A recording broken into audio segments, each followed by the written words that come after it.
নমস্কার বন্ধুরা, আমার বন্ধু চ্যানেলে তোমাদের অনেক অনেক স্বাগত। কেমন আছো তোমরা? নিশ্চয়ই খুব ভালো আছে, আমিও ভালো আছি। আজকে যে বিষয়টা নিয়ে আলোচনা করবো সেটা হলো সুস্থ সম্পর্ক। সুস্থ সম্পর্কের মধ্যে আমরা রয়েছি, আমরা কী করে বুঝবো, এবং এই সুস্থ সম্পর্কের চাবিকাঠির বা কী, সেটা নিয়ে আমি একটু আলোচনা করব। ঠিক আছে? তো দেখো, একজন একজনকে ভালোবাসে, তার মানে সম্পর্কের যে ইমোশনটা কাজ করে তার নাম হলো ভালোবাসা। এবার আমি কাউকে ভালোবাসি, সামনের মানুষটাকে ভালোবাসি, খুব ভালোবাসি, কিন্তু সে ভালোবাসছে কি না বাসছে সেটা নিয়ে আমার কোনো মাথা ব্যথা নেই। এই ব্যাপারটা যদি কাজ করে তখন জানবে যে সেইটা তো কোনো মাথা ব্যথাই নেই, তো সেখানে কোনো সম্পর্ক নেই। তার মানে বোঝা গেল এটা কি, যে সম্পর্ক মধ্যে ভালোবাসা থাকে, কিন্তু ভালোবাসা থাকলেই যে সম্পর্ক থাকতে হবে এমনটা নয়। আমার শাহরুখ খানকে ভালো লাগে, শাহিদ কাপুরকে ভালো লাগে, রণবীর সিংকে ভালো লাগে বা ভালোবাসি, কিন্তু তার জন্য আমি কোনো এক্সপেকটেশন করি না। কিন্তু যখনই সেই ভালোবাসার মধ্যে এক্সপেকটেশন থাকবে, তার মানে সেটার নাম হয়ে যাবে সম্পর্ক। সম্পর্কটা এমনই হলো যেটা একটা ব্যালেন্স ব্যাপার আছে, দেওয়া নেওয়া, গিভ অ্যান্ড টেক।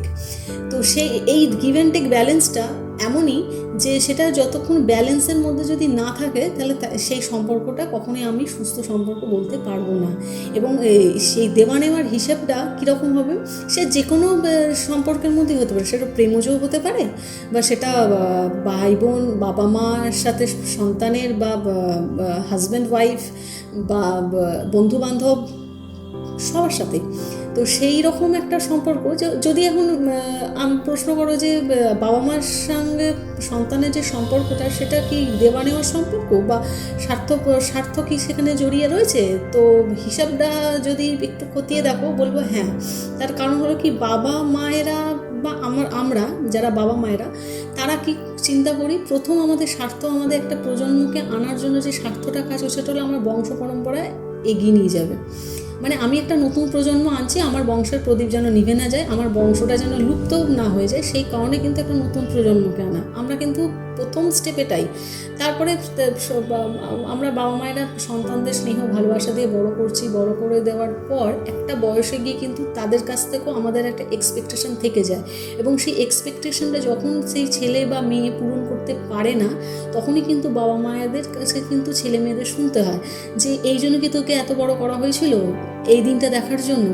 এইরকম নানারকম কথাবার্তা শুনতে পাওয়া যায়। তার মানে কি হলো, তার মানে হলো কিন্তু তারাও কিন্তু একটা সময় গিভার থাকলেও কিন্তু একটা সময় গিয়ে তারাও রিসিভার হয়ে যায়, তারাও কিন্তু রিসিভ করতে চায়, এবং সেম টু সেম সেই রকম কিছু প্যাম্পারিং বা যা কিছু কিন্তু তারাও একটা এক্সপেকশন থেকে যায়। তার মানে সেই ভালোবাসার মধ্যে তাহলে কি এটা কি নিঃস্বার্থ হলো না? কিন্তু ঠিক সেই রকমই যে আর সম্পর্ক টিকে থাকে তোমার হ্যাঁবাচক অর্থে কীরকম, পরস্পরের যে মানুষটা তোমার সঙ্গে যে সম্পর্ক রয়েছে, সেই সম্পর্কের মধ্যে তুমি যতক্ষণ ঘাড় নেড়ে হ্যাঁ বা সম্মতি জানাবে, যে জল উঁচু তো জল উঁচু, জল নিচু তো জল নিচু, এইরকম যদি সম্মতি তুমি সূচক ঘাড় নাড়ো, তাহলে কিন্তু সেই সম্পর্কটা তোমার খুব ভালো সম্পর্ক, তার সঙ্গে তার সম্পর্ক খুব ভালো থাকবে। কিন্তু যখনই তুমি ঘুরে দাঁড়িয়ে তোমার বক্তব্য পেশ করতে চাইবে, তুমি তোমার বক্তব্য অনুযায়ী কথা বলবে, তুমি তোমার ভুল ঠিকটা বলতে চাইবে, ঠিক তখনই কিন্তু সেই সম্পর্কের মাঝখানে টানা পড়ে,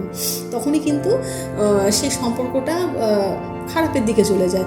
তার মানে কি হলো, যে দেওয়ার নেওয়ার মধ্যে ব্যালেন্স যদি না থাকে, সম্পর্ক কিন্তু কখনোই ভালো হয় না। আমরা একটা হেলদি সম্পর্কের মধ্যে বা সুস্থ সম্পর্কের মধ্যে রয়েছি, সেটা আমাদের বুঝতে হবে এইভাবেই। কিভাবে বুঝবো, যে আমরা যদি আমার যে মানুষটার সাথে আমার কোনো সম্পর্ক রয়েছে, যে কোনো, সে বন্ধু হোক, বান্ধব হোক, ভাই হোক, দাদা হোক, বাবা হোক, মা হোক, সেখানে কিছু মানে এগুলো কিছু ক্যাটাগরি আছে। যেমন কিছু ক্যাটাগরির মানুষের সাথে যখন তুমি তোমার বক্তব্য পেশ করবে, সেই বক্তব্যটা যদি তার কাছে একদমই, এতদিন তুমি হ্যাঁ হ্যাঁ হ্যাঁ হ্যাঁ চালাচ্ছিল, তার সঙ্গে খুব ভালো সম্পর্ক, কিন্তু যখনই তুমি তোমার বক্তব্য না বা হ্যাঁ কোনো কিছুতে প্রকাশ করবে, তখনই বা কোনো ডিসিশন করবে, সেই ডিসিশানে সে যদি একমত না হয়, এবং সে একমত না হয় পুরোটাই যখন সে নেগেটিভ দিকে চলে গিয়ে তোমার সে মেলালোই না, তার মানে তুমি জানবে যে এই সম্পর্ক কিন্তু সঠিক নয়।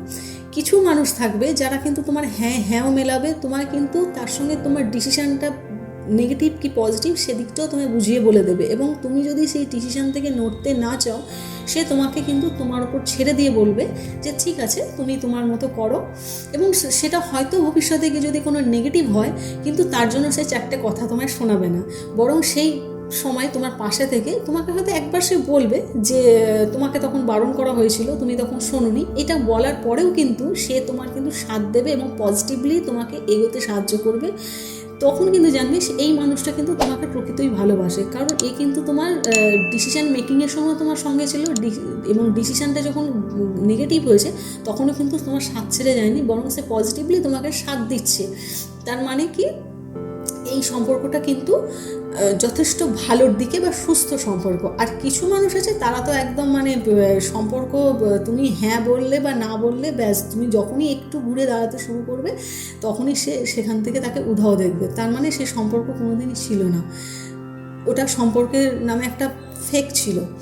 আরেকটা হলো যে ব্যালেন্স, আরেকটা হবে যে তুমি কতটা গিভার কতটা রিসিভার, তার উপর নির্ভর করছে। গিভার বলতে আমরা প্রত্যেকেই অনেকেই গিভার মানে দেওয়াতে বিশ্বাস করি। সম্পর্কের মধ্যে আমি সবটুকু দিচ্ছি, আমি কন্ট্রিবিউট করছি, কিন্তু অপর পার্সন শুধু নিচ্ছে, সেটা ঠিক নয়। কারণ তুমি পুরোটাই তুমি যদি গিভার হয়ে যাও, পুরোটাই যদি দেওয়ার পক্ষপাতিত্বে হয়ে যাও, তুমি কোনো কিছু চাইছো না বা কোনো কিছু পাচ্ছ না, তখন তাহলে সেই সম্পর্কটা জানতে হবে তুমি একাই বহন করে চলেছো। আর সম্পর্কটা হলো দুজনকে পারস্পরিক বহন করতে হবে, একার পক্ষে বহন করলে সেই সম্পর্ক ঠিক নয়। তার মানে তুমি যখনই তার থেকে কিছু রিসিভ করতে চাইবে, সে কিন্তু তখন পাশ কাটিয়ে চলে যাচ্ছে। তার মানে জানবে যে সে কিন্তু সেই সম্পর্কের মধ্যে সে ছিলই না, সম্পর্কটা তুমি একাই বহন করেছো। আর একটা হলো যে তুমি আবার কিছু মানুষ আছে যে সম্পর্কের মধ্যে এই রোলটা মানে রিসিভার রোলটা যদি তুমি প্লে করো, অন্যজন শুধু দিচ্ছে তুমি শুধু নিচ্ছ, তাহলে নিজেকে গিভার হও, নিজেকে দাও, সে কি দিচ্ছে এবং সে কি এক্সপেক্ট করছে তোমার থেকে সেটা আগে দেখো, এবং সেটা দেখে তুমিও চেষ্টা করো যে তুমিও তাকে কিছু দেওয়ার।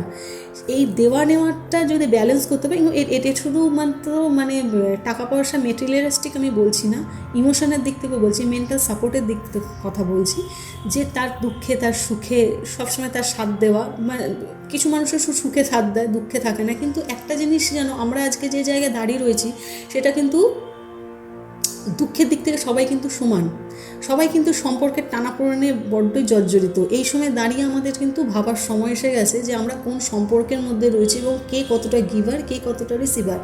এবং তুমি যদি তোমার মধ্যে সেই গিভ অ্যান্ড রিসিভের ক্যাপাবিলিটি না থাকে, মানে গিভের ক্যাপাবিলিটি কীরকম, যে তুমি কতটা দিচ্ছ তুমি তার হিসেব রাখছো না, এবং কতটা তুমি তার পরিবর্তে কিছু এক্সপেকটেশন করছো না, সেটা কখনোই ঠিক নয়। যদি সম্পর্ক সুস্থ রাখতে হয় তাহলে কিন্তু তোমাকে যেমন গিভার হতে হবে, তোমাকে কিন্তু রিসিভও করতে হবে। অনেকে আমাদের রিসিভের প্রবলেম থাকে, যেমন ধরো আমার কেউ প্রশংসা করছে, সেই প্রশংসাটা আমি সঠিকভাবে নিতে পারছি না। কেউ প্রশংসা করলে আমার মনে হচ্ছে এ নিশ্চয়ই আমার থেকে কিছু চায়, সেই জন্য আমার থেকে এত প্রশংসা করছে, এর নিশ্চয়ই কোনো ব্যাপার আছে। এই যে আমরা মনে মনে একটা যে অবিশ্বাসের একটা ছোঁয়া, এই ছোঁয়াটা কিন্তু ঠিক নয়। কারণ যে যখন প্রশংসা তোমার খোলা মনে করছে, তুমি সেই প্রশংসাটা অ্যাপ্রিসিয়েট করো। এই অ্যাপ্রিসিয়েট যদি করতে না পারো, তাহলে তুমি সঠিকভাবে রিসিভ করতে পারছো না সেটা। আর গিভের ব্যাপার বলতে ধরো আমি একটা কোনো কাজ করছি, সেই কাজটা করার পরিবর্তে আমি চাইছি যে আমাকে সবাই বাহবা দিক, বাবা খুব ভালো করেছিস, খুব ভালো করেছে, খুব দারুণ হয়েছে, খুব দারুণ হয়েছে, এই জিনিসটা আমি পেতে চাইছি। এটা কিন্তু আমার এক্সপেকটেশন, মানে আমি কিন্তু রিসিভ করতে চাইছি সবসময় আমি দিতে চাইছি, দেওয়ার পরিবর্তে আমি চাইছি এটা। তো এটাও কিন্তু ঠিক নয়। তুমি যতটা দেবে ঠিক ততটাই তুমি পাবে। তার মানে তোমাকে গিভ অ্যান্ড টেকের মধ্যে তোমাকে একটা ব্যালেন্স করে চলতে হবে। তুমি অন্য মানুষটাকে যতটা দেবে তার থেকে ঠিক ততটা তুমি আশা করো এবং তার থেকে ততটা চাও। সে যদি ততটা দিতে না পারে, তাহলে জানবে সে কিন্তু সম্পর্কের মধ্যে নেই, সে কিন্তু সম্পর্কটা তুমি একা বহন করছো। সেই জন্য একটা হেলদি রিলেশনশিপের জন্য কিন্তু আগে গিভ অ্যান্ড টেকটা আগে ব্যালেন্স করতে হবে। আর সেই গিভ অ্যান্ড টেক ব্যালেন্সটা প্রথম তোমার নিজের থেকেই শুরু করতে হবে। তোমার নিজের মধ্যে যদি তুমি রিসিভ আর গিভ এই দুটো যদি ব্যালেন্স করে চলতে হবে, তার প্রজেকশন বলো রিফ্লেকশন বলো, তার তুমি বাইরে দেখতে পাবে যে সবাই মানুষগুলো কিন্তু তোমার সঙ্গে গিভ অ্যান্ড টেকে কিন্তু সঠিক জায়গায় সঠিক ব্যালেন্সে দাঁড়িয়ে আছে। আর তোমার যদি ধরো ভেতরটা যদি ঠিক না থাকে, তাহলে তুমি বাইরেটাও ঠিক করতে পারবে না। এর আগে আমি সেলফ লাভের ক্ষেত্রেও সেই একই কথা বলেছি যে আগে নিজেকে ঠিক করো, নিজে ঠিক না থাকলে কিন্তু বাইরের কেউ ঠিক নয়। আর গিভ অ্যান্ড রিসিভের মধ্যে আরেকটা ব্যাপার হলো যে আমি শুধুমাত্র ওই দিয়ে যাচ্ছি আর নিয়ে যাচ্ছি, এই ব্যালেন্সটা তো অবশ্যই করতে হবে। আর তোমাদের যদি সম্পর্ক সম্বন্ধে আরও কিছু প্রশ্ন থাকে অবশ্যই কমেন্ট সেকশনে জানিও, আমি অবশ্যই তার উত্তর দিয়ে দেবো। আজকে তো আমার বক্তব্যটা এখানেই শেষ করব। তবে একটু খেয়াল রেখো, কারণ এখন সময় এসে গেছে আমার এগুলো ভাবার। হয়তো এই সম্পর্ক সবাই হয়তো সম্পর্কের মধ্যেই রয়েছে, কিন্তু সম্পর্কের মধ্যে কে রয়েছে আর কে নেই সেটা বুঝতে তোমাকেই হবে। সেজন্য তোমাকে নিজেকেই ঠিক করতে হবে যে কোন সম্পর্কে তুমি বহন করছো আর কোন সম্পর্ক দুজনে মিলে বহন করছো বা সবাই মিলে বহন করছে, সেটা তোমাকে অবশ্যই খতিয়ে দেখতে হবে। এটা যতক্ষণ তুমি না নিজে দেখতে পারবে, তোমাকে এসে তুমি কিন্তু তাহলে সেই সম্পর্কে নয় তুমি একচেটিয়া হয়ে যাবে, নয় তুমি শুধু গিভার হবে, নাহলে শুধু রিসিভার হবে। আর যখন তুমি নিজের মধ্যেই ব্যালেন্স ঠিক করতে পারবে, তখন তুমি দেখবে যে তোমার যে শুধু তোমার থেকে নেওয়ার জন্য ছিল তারা কিন্তু উধাও, তারা কিন্তু আর নেই তোমার আশেপাশে। আর যারা কিন্তু তোমার সঙ্গে মানে ব্যালেন্সে চলবে, যারা শুধু রিসিভ নয় তারা গিভও করতে জানে, তারা কিন্তু সব তোমার আশেপাশে রয়েছে। মানে কিছু নিঃস্বার্থ মানুষও তুমি খুঁজে পাবে যে যারা তোমাকে পার্টিকুলার ভালোবাসে। সেজন্য নিজের মধ্যে ব্যালেন্স করো এবং সম্পর্কের মধ্যে ব্যালেন্সটা বুঝে নাও। ঠিক আছে, আজকের মতো আমি আমার বক্তব্যটা এখানেই শেষ করলাম। ভালো লাগলে অবশ্যই লাইক কমেন্ট শেয়ার করো, আর আমার চ্যানেলটা অবশ্যই সাবস্ক্রাইব করে নেবো। বাংলাদেশের বন্ধুদের উদ্দেশ্যে আমার একটাই কথা যে তাদের অনেক অনেক ধন্যবাদ, তারা আমাকে এত সাপোর্ট করছে, এত ভালোবাসে, তার জন্য অনেক অনেক অনেক ধন্যবাদ। আর আমার এপার বাংলার বন্ধুদেরও বলছি যে তোমাদের অনেক অনেক ধন্যবাদ, যারা আমার ভিডিও দেখছো, আমাকে এত সাপোর্ট করছো। Thank you so much for watching. ভালো থাকো, সুস্থ থাকো, আনন্দ থাকো, আর সম্পর্কটা অবশ্যই একা একা বহন করো না, সবাই মিলে বহন করো। কেমন? Tata, bye bye.